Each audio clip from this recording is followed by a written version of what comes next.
Okay, I'm Tanner. This is a science project that me and Brittany did. So this is the simple machine using mechanical advantage. So there's two different systems here. This system right here is a 5-to-1 mechanical advantage because there's 1, 2, 3, 4, and 5. And then this 2-to-1 advantage right here is piggybacking onto this one to make, and you times it, so it's a 10-to-1 advantage. Do I start it now? Yeah.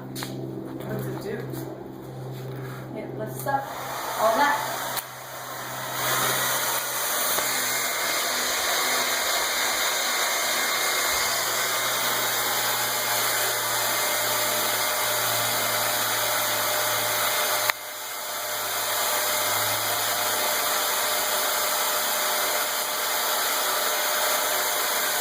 That's good.